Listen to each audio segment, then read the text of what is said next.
So, hello Afnan, once again a very good morning to you. Welcome to our differentiation and integration class.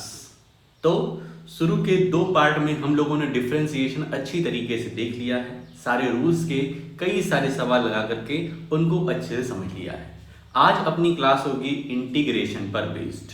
Integration हम समझेंगे कि आखिर integration कहते किसको हैं और करते कैसे हैं। ठीक है, जो स्कूल में तुम्हें समझ में नहीं आया है आज उसे यहाँ समझाएंगे, पहले रूल्स बताएंगे, उसके बाद उन पर बेस्ड कुछ एग्जांपल्स हम कराएंगे और कुछ क्वेश्चंस तुम्हें देंगे करने के लिए, जिससे तुम्हें एकदम उसमें मजा आ जाएगा, जैसे डिफरेंशिएशन अब आने लगा है। ठीक है, तो चलते हैं फटाफट से अपने वीडियो पर और देखते हैं आज की क्लास में हमें क्या यहाँ पर डिस्कस करना है।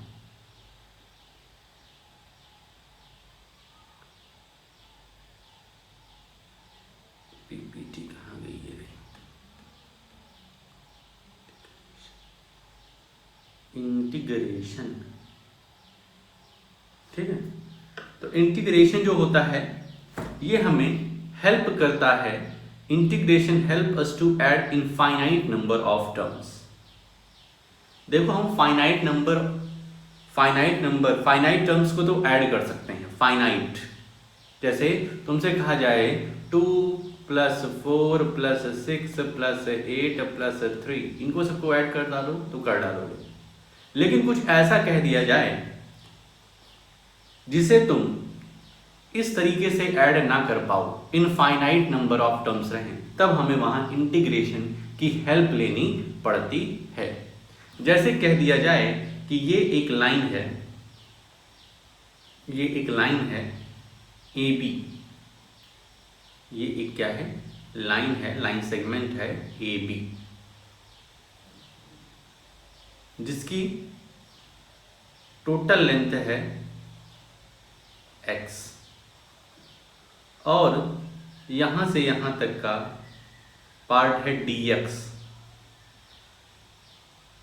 यहां से यहां तक का पार्ट है dx। ठीक है, एक मिनट, यहां पर तुम्हें x नहीं दिया है, सिर्फ इतना दिया गया है कि एक लाइन है AB और dx उसका एक छोटा सा पार्ट है। dx इतना छोटा सा पार्ट है कि dx टेंड्स टू 0 है, dx टेंड्स टू 0 है, मतलब dx की वैल्यू लगभग 0 के बराबर है। लगभग 0 के बराबर, 0 नहीं है, लगभग 0 के बराबर है। 0.00000001 के लगभग है। ठीक है, ऐसा है। ठीक है, बहुत ही कम है। तो तुम्हें ओवरऑल इस AB लाइन सेगमेंट की लेंथ बतानी है, इसकी क्या मेजरमेंट है। तो जैसे ये dx पार्ट होगा, यहां पर भी एक dx पार्ट होगा, यहां पर भी एक dx, तो पूरे के पूरे dx को जब हम जोड़ देंगे तब हमें x मिल जाएगा। लेकिन हम कैसे जोड़ पाएंगे, क्योंकि dx की जो लेंथ है वो टेंड्स टू 0 है, लगभग 0 के बराबर है। 0 नहीं है, लगभग 0 है। ठीक है, तो इसको ऐड करने के लिए हमें इंटीग्रेशन की हेल्प लेनी पड़ती है। जैसे कि हमें कह दिया जाए कि ये एक हमारे पास रेक्टेंगल है, या एक ब्लैक बोर्ड है, या एक नोटबुक है। ठीक है, इसका हमें एरिया बताना है और इसके एक छोटे से पॉइंट का एरिया है DA और DA की वैल्यू टेंड्स टू 0 है, मतलब लगभग 0 के बराबर है। 0 नहीं, 0 के बराबर है।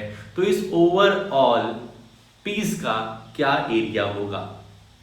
तो जितने भी छोटे छोटे DA होंगे उनको हमें ऐड करना पड़ेगा। तो इसको हम लोग ऐड नहीं कर पाएंगे क्योंकि इनफाइनाइट नंबर ऑफ DA हैं इसमें, इनफाइनाइट नंबर ऑफ DX है इसमें। तो इसको हम लोग ऐड सिंपल मेथड से नहीं कर सकते हैं। तो हमारे सामने आता है एक मैथमेटिकल टूल जिसका नाम है इंटीग्रेशन। तो इंटीग्रेशन अब यहीं से स्टार्ट हो जाता है।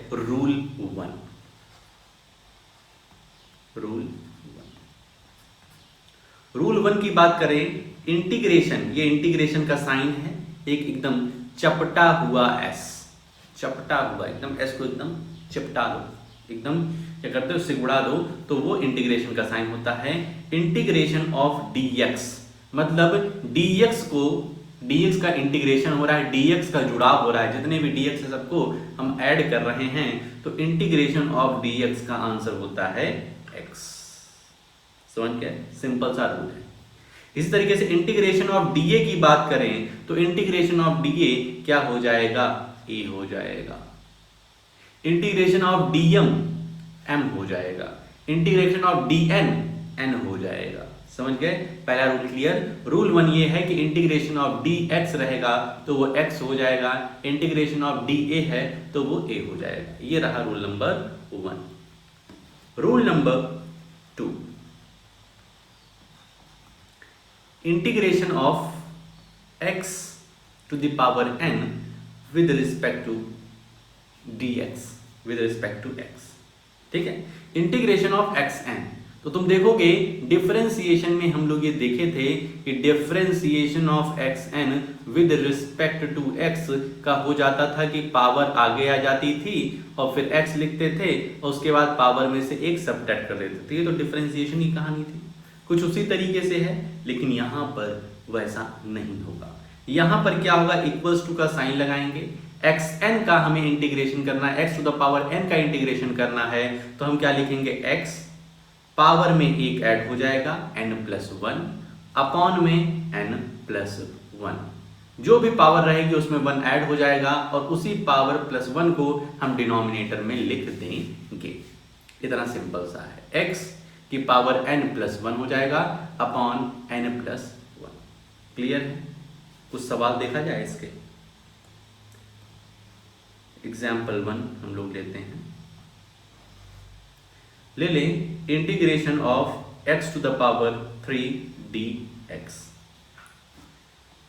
इंटीग्रेशन करना है तो सीधे x लिखेंगे, पावर में एक ऐड कर देंगे और उसी पावर को एक ऐड करके, पावर में एक ऐड करके 1 ऐड करके हम डिनोमिनेटर लिख देंगे।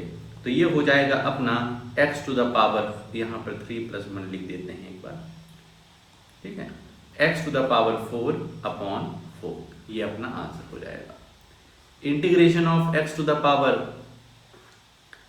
इंटीग्रेशन ऑफ x dx अगर है इस तरीके से, तो इसमें भी वही x की पावर 1 है, तो हो जाएगा x 1+1 upon 1+1 equals to x² plus upon 2। ये एग्जाम्पल नंबर 2 हो गया। Example number 3, integration of x to the power -2 dx। इस तरीके से integration of x to the power -2 dx ऐसा करना है, तो इसमें भी अपना पहले x लिखेंगे, फिर -2 लिखेंगे, +1 करेंगे। इंटीग्रेशन में ध्यान रखना +1 होता है, डिफरेंशिएशन में तो -1 हो रहा था। ठीक है, इंटीग्रेशन में +1 होगा, -2 + 1 अपॉन में -2 + 1। इस तरीके से हो जाएगा हमारा x to the power -1 upon ये क्या हो जाएगा? -1। इसको हम लिख सकते हैं -1 अपॉन x। माइनस, ये माइनस ऊपर चला जाएगा और x नीचे चला आएगा, क्योंकि x की पावर -1 में नहीं रहती है। ठीक है, तो हम नीचे लेते आएंगे तो -1 अपॉन x। इस तरीके से rule number 2 I hope so कि क्लियर हो गया होगा।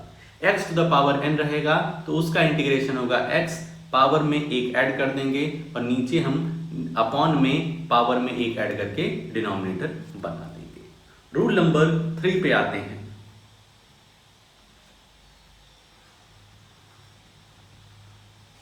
रूल नंबर 3 कहता है इंटीग्रेशन ऑफ k dx। ठीक है, integration of constant number, integration of constant. ठीक है, तो इंटीग्रेशन ऑफ कांस्टेंट, वेयर के इज कांस्टेंट, यहां लिख देंगे, बड़ी ही दिक्कत है। इंटीग्रेशन ऑफ, थोड़ा सा नीचे लिखते हैं, k dx इक्वल्स टू के बाहर चला जाएगा और इंटीग्रेशन हो जाएगा dx का। और dx का इंटीग्रेशन कितना क्या होता है? dx का इंटीग्रेशन क्या होता है? dx जब छोटे छोटे dx जोड़ेंगे आपस में तो ओवरऑल क्या बनेगा? x बनेगा। तो ये क्या हो जाएगा के एक्स। ठीक है, तो इसको लिखने की जरूरत नहीं, बस इतने से तुम जान लोगे कि ये रूल 1 की तरफ चला गया। ठीक है, अगर constant integration of constant with respect to dx वगैरह करने के लिए दिया जाएगा तो कांस्टेंट बाहर आ जाएगा और dx का इंटीग्रेशन होगा, तो dx का इंटीग्रेशन क्या होता है, x होता है। तो यहां पे लिख देंगे where k is any constant. जिस तरीके से कांस्टेंट का डिफरेंशिएशन 0 होता है उस तरीके से यहाँ पे नहीं होगा, इस बात का ध्यान रखना। वहां कांस्टेंट का डिफरेंशिएशन 0 हो जाता था, यहाँ पे कांस्टेंट को हम बाहर कर देते हैं और dx का इंटीग्रेशन फिर करते हैं। ठीक है, चलो भाई, जैसे कि हमको सवाल दिया जाए एग्जाम्पल नंबर 4 क्या कह दिया जाए, इंटीग्रेशन ऑफ 3dx निकालो भाया। इंटीग्रेशन ऑफ 3dx, तो 3 बाहर चला जाएगा, dx का इंटीग्रेशन होगा। dx का इंटीग्रेशन कितना होता है, x होता है, तो 3x -3dm कह दिया गया है, -3dm कह दिया गया है, तो इक्वल्स टू ये क्या होगा, -3 बाहर आ जाएगा और इंटीग्रेशन ऑफ dm होगा, ये क्या हो जाएगा, -3m। क्लियर, बात क्लियर, आसान है। dm का इंटीग्रेशन क्या होगा, m ही तो होगा। dm मतलब m का बहुत ही छोटा, जितना तुम सोच सकते हो उससे भी छोटा पार्ट है dm। m का जो dm पार्ट है वो बहुत ही छोटा है, तो छोटे छोटे dm मिल करके m को ही तो बनाएंगे, तो m कर दिए। इंटीग्रेशन क्या मतलब होता है, सम करना, ऐड करना सब। तो ये रूल नंबर 3 था। Rule number 4, integration of constant x to the power n dx। इस तरीके से अगर दिया है तब क्या करना है, कह दो कुछ नहीं सर, कांस्टेंट को बाहर करेंगे, उसके बाद x to the power n dx को सॉल्व कर देंगे। ये तो आता ही करना, x to the power n dx rule number 2। Constant को बाहर और उसके बाद जो भी बचा हुआ है उसको हम कर देंगे, जैसे कि यहाँ पर करते हैं example 6। 3x to the power 3 dx। एक ही सवाल लेते हैं और एक एग्जाम्पल नंबर 7 लेते हैं। -4m to the power -3 dm। ध्यान रखना यहाँ पर जो वेरिएबल लोगे वही वेरिएबल यहाँ पर भी लेना पड़ेगा। वेरिएबल सेम रहेगा, जिसके रिस्पेक्ट में निकाल रहे हो वही वेरिएबल लेना भाई। ठीक है, 3x³ dx और इधर -4m की पावर -3 dm। यहाँ पर हम देख रहे हैं कांस्टेंट है, कांस्टेंट को पहली फुर्सत में बाहर निकाल दो। x³ dx, 3x³ का इंटीग्रेशन करना है, x³ का इंटीग्रेशन करना है तो हम लिखेंगे x 3 + 1 अपॉन 3 + 1, ये बन जाएगा हमारा 3x⁴ अपॉन 4। कहानी खत्म। एग्जाम्पल नंबर 7, -4 को बाहर करेंगे, m की पावर -3 dm करके छोड़ देंगे, फिर -4m लिखेंगे, -3 + 1 अपॉन -3 + 1। ठीक है, फिर -4m to the power -2 upon -2। ठीक है, इसको और सॉल्व करने क्योंकि बात ऐसी रहती है, ये देखो यहाँ से माइनस कैंसिल कर सकते हैं। उसके बाद ये 2 से 2 2 4 कर देंगे। ठीक है, तो क्या बना हमारा 2m की पावर -2, m की पावर -2, पावर थोड़ा सा माइनस में नहीं प्लस में अच्छी लगती है तो हम m को नीचे भेज देंगे, तो 2/m² हो जाएगा। ठीक है, बात को समझे, कितने आसान है कि नहीं है भाई। डिफरेंशिएशन जिस तरीके से था उसी तरीके से इंटीग्रेशन भी आसान है, बस थोड़ा सा रूल अलग है भाई। दूसरे के घर में जाओगे तो दूसरे मेंबर मिलेंगे ना, वही मेंबर थोड़ी ना मिलेंगे। ठीक है, जिस दोस्त के यहाँ जाओगे उसके मम्मी पापा अलग अलग होंगे, ऐसा नहीं कि सेम मम्मी पापा मिलेंगे, सेम भाई बहन मिलेंगे, तो कुछ तो अलग होगा ही होगा। तो यहाँ पर रूल अलग है, तो रूल को सीख जाओ, उसके बाद सवाल तो मजे ही मजे में कर दोगे। ठीक है, तो एग्जाम्पल नंबर 7 भी आई होप क्लियर हो गया होगा। रूल नंबर 4 क्लियर है। इसके बाद आते हैं हम लोग रूल नंबर 5 पे। Rule number 5, integration of sine x dx। Sine x का इंटीग्रेशन करना है dx के रिस्पेक्ट में। तो भाई साहब डिफरेंशिएशन, साइन एक्स का डिफरेंशिएशन क्या था, कॉस एक्स था। यहां पर अपोजिट होता है, यहां पर साइन एक्स का इंटीग्रेशन हो जाएगा माइनस कॉस एक्स। ठीक है भाई, अपोजिट। वहां पे साइन एक्स का कॉस एक्स हो रहा था ना, यहां पे साइन एक्स का इंटीग्रेशन माइनस कॉस एक्स होगा, साइन बदल जाएगा। और रूल नंबर 6,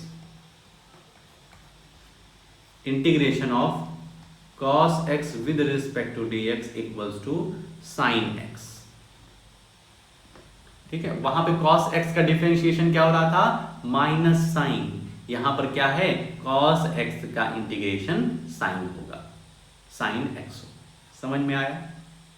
उल्टा है, वहां पर साइन x का minus cos x, sorry sine x का cos x हो रहा था, तो यहां साइन x का माइनस कॉस x होगा। वहां पर cos x का माइनस साइन x हो गया था डिफरेंशिएशन, तो यहां cos x का सिर्फ और सिर्फ साइन x रहेगा। ठीक है, साइन का चेंज है बस। ठीक है, तो ये रूल नंबर 5 और रूल नंबर 6 है। रूल नंबर 7 पे आते हैं। रूल नंबर 7 कहता है बहुत ही प्यार से कि अगर हमारे पास इस तरीके से दो टर्म दिए हैं, उनका इंटीग्रेशन करना है तो कैसे करेंगे। तो इसको डिफरेंशिएशन का रूल जैसे था वैसा ही करेंगे कि दोनों को हम क्या करेंगे, स्प्लिट कर देंगे। m plus minus n d x equals to, m का पहले निकाल लेंगे, उसके बाद जो भी साइन रहेगा प्लस माइनस कर देंगे, उसके बाद n का निकाल लेंगे। यहाँ पे m और n जो रहेगा वो x के ही टर्म में रहेगा, इस बात का हमें ध्यान देना है। कौन सा एग्जाम्पल सॉल्व किया था, 7। 8 एग्जाम्पल ले ले रहे हैं। 8th example, example number 8, x cube plus x की पावर 4 dx का हमें इंटीग्रेशन करना है। ठीक है, तो देख रहे हैं यहाँ पर दो टर्म है और दो ऐसे टर्म हैं जो आपस में ऐड नहीं हो सकते हैं, आपस में ऐड नहीं हो सकते हैं, तो उनको हम कैसे करेंगे। तो हम क्या रूल है, स्प्लिट कर दो, एक्स क्यूब dx कर दो प्लस एक्स की पावर 4 dx कर दो। ठीक है, equals to x cube dx क्या हो जाएगा, x 3 प्लस 1 अपॉन 3 प्लस 1। ठीक है, अपना सेकेंड रूल है, प्लस x की power 4 plus 1 upon 4 plus 1। Answer क्या आ जाएगा, x की पावर 4 अपॉन 4 प्लस x की पावर 5 अपॉन 5। ठीक है, अब चाहो तो इसको और सॉल्व करो एलसीएम वगैरह लेकर के, नहीं तो इतना ही छोड़ दो, अभी तो हम लोग सीख रहे हैं। ठीक है, आगे मैथ का पार्ट है तो वो अभी छोड़ दो, बस इतना तक पहुंच जाओ। ठीक है, एग्जाम्पल नंबर 1 क्लियर हुआ। एक एग्जाम्पल और लेते हैं, integration of sine x plus cos x dx। ठीक है, तो इसमें हमें स्प्लिट कर दो, integration of sine x dx plus integration of cos x dx। Sine x का इंटीग्रेशन क्या होता है, कॉस एक्स नहीं भाई, माइनस कॉस एक्स, अपोजिट होता है डिफरेंशिएशन के। और कॉस एक्स का सिर्फ और सिर्फ साइन एक्स। इसको पहले माइनस हम लोग नहीं लिखते, तो पहले साइन एक्स को लिख देंगे और उसके बाद माइनस कॉस एक्स लिख देंगे, कहानी खत्म। ठीक है, तो इस तरीके से भाई रूल नंबर 7, ये कुछ बेसिक रूल्स थे भाई तुम्हारे। और अब अपने कॉपी में देख लेना कि जो भी सर बताए हैं, सर और भी क्या कुछ इंटीग्रेशन के रूल्स वगैरह बताए हैं कि नहीं। इतना बेसिक था। अब आई होप सो कि जितने एग्जाम्पल्स बताए, जो रूल बताए होंगे तो भी क्लियर हो गया है। ठीक है, अब कुछ इससे रिलेटेड हम तुम्हें क्वेश्चंस देंगे 8, 9, 10 ठो। ठीक है, तो उसको सॉल्व करके टाइमली, ठीक है, ऐसा नहीं 12 बजे कर रहे हो, ठीक है, 8 बजे तक करके हमें भेजो, जिससे हम पता कर सके तुम्हें समझ में आया कि नहीं आया। ठीक है, तो आज के लिए अपने इस वीडियो में हम लोग इतना ही रखते हैं, मिलते हैं नेक्स्ट वीडियो में। ओके।